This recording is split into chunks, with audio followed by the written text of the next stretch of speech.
I'm a sucker for timeless advice, especially when it applies to my filmmaking career. There's nothing better than a good motivational quote or idea that helps you push through a creative roadblock or keep working on your film when all you want to do is quit. And there's not a lot more timeless than philosophy. Ideas that have lasted and worked for thousands of years, that have gone through wars and the fall of civilizations and are still being talked about today, are worth listening to. If you're into self-development and on YouTube, chances are you might have heard of Ryan Holiday. He's on podcasts all over the place, he's got a big social media presence, and he's written a bunch of books on how Stoic philosophy applies to life in the modern world. The other day I stumbled onto one of Ryan's videos that I'll link to in the description and realized, hey, this is amazing advice for filmmakers. So in this video, I'm going to cover 7 ideas from Stoic philosophy and how these 2,000-year-old concepts can help you as a filmmaker.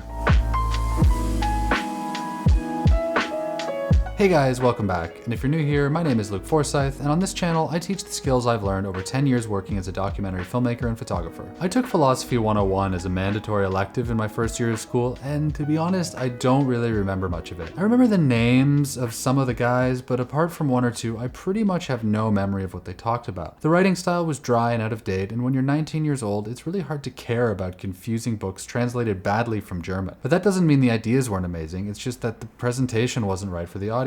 And that's what's so good about Ryan Holiday. He takes philosophy from the source and presents it in a way that's easy to read and applicable to the modern world. And when you dust off the language a bit, you can see that these ideas are just as relevant now as they were when they were written. So let's get right into it. Ryan kicks his video off with an absolute gem that I think is often really underestimated in the filmmaking world. When you're starting out in your career, you might look at some of your favorite movies and think that they were created in a couple massive bursts of output, like they just exploded into existence or something. But the truth is that most big projects in the world got done because of a little bit of consistent effort over time.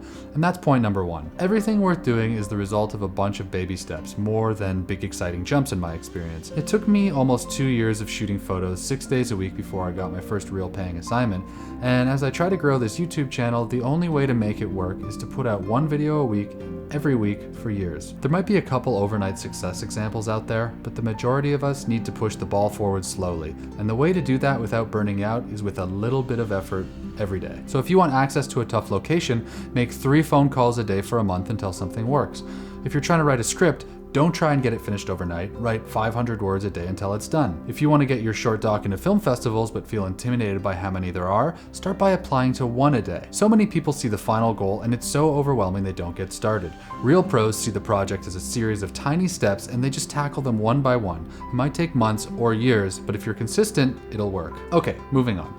Pretty much all filmmakers these days are freelancers. There might be a handful of people out there working as in-house videographers for companies or are staff at a big website or something, but most of us are working for ourselves. That might terrify some people out there, but for me, it's one of the best things about this job. I love being in control of my time, even though I sometimes go a bit crazy when I go through a dry spell. There are even times when I get super frustrated and think about applying for a real job, but when I realize that it would mean giving up control of my time, I usually drop it. And that's the next Stoic idea Holiday brings up. Your independence is everything. If you're a freelance filmmaker or thinking about becoming one, your independence is one of the most important things to protect. I don't think the Stoics meant that you could never work for other people or that kind of independence. I think they meant that you can't let the job own you or your time, unless it's on your own terms. You need to be filming your documentary or editing your short film or growing your YouTube channel because you want to, not because you have to. At the same time, you can't let your filmmaking career totally take over your life either, because otherwise you'll burn out and will have to stop doing it. Keep your independence in your life and don't get owned by anything,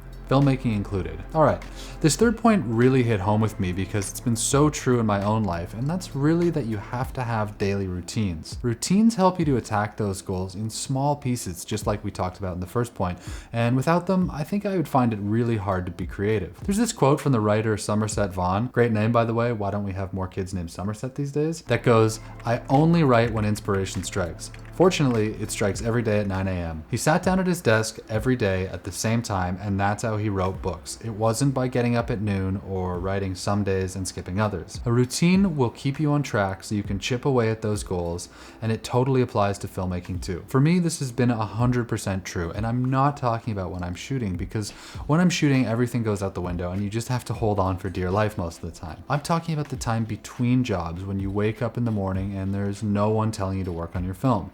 That's when you need routines. When I'm not shooting, pretty much from the first day I get home, I start doing the same thing every day until it's time to go back to work. That means I set an alarm, read for an hour, go to a coffee shop to write, do some sort of exercise, then work on YouTube videos in the afternoon. I mean, I don't quite plan my days out to the minute, but I generally do things at roughly the same times in the same places. It's sometimes the only thing that keeps me sane during slow times, and without routines, I doubt I've made it this long. Okay, so you've got your routine all set and you've got a great idea for a documentary, but instead of making some calls to arrange an interview or just grabbing your camera and going, you decide you'll get started tomorrow or next week. What that probably means is never. Apparently the Stoics hated this kind of behavior, and Holiday's fifth idea is simple. Do things now. Don't put them off. Do them now while you can. Tomorrow or next week or next year, none of that time is guaranteed. You could have a baby or get in a car accident. Not that I want that, I love you all. But to think that you're guaranteed future time is arrogant in the minds of the Stoics. When you hang around filmmaking communities, it seems like everyone has an idea they're working on. Something that's gonna be a huge hit once they're finally able to start working on it. You guessed it, later. But the people who actually make their projects are the ones who don't put it off but just get started. So don't wait until tomorrow, start making calls right now. The only way anything will happen is if you start. The next point Holiday makes is really more of a question, and I think it's one we should ask ourselves as filmmakers, and that's, have you done the work? If you've ever been feeling bad about where your career is at, or why you haven't gotten that Vimeo staff pick, or why no one's calling you for international assignments, the first thing you should ask yourself is, have I done the work? If I look at my own career, I got started in the documentary industry pretty late. I was already pretty close to 30. And when I got my first real production job, it was for National Geographic, which I don't think is most people's starting point. It could easily seem like I was an overnight success, but the reality is I spent 5 years working as a professional photojournalist and 4 years before that traveling and working internationally. So when I finally got the chance to jump on that crew, even though I hadn't shot a lot of TV, I was ready. I'd put in the work. Whatever you're going after, if it isn't working, that's a real question you need to ask yourself. Have you really done the work and tried everything you can to get access to your story? Have you really tried your hardest to get out and shoot in the nicest light? Have you taken your camera out day after day for years, even though no one's paying you?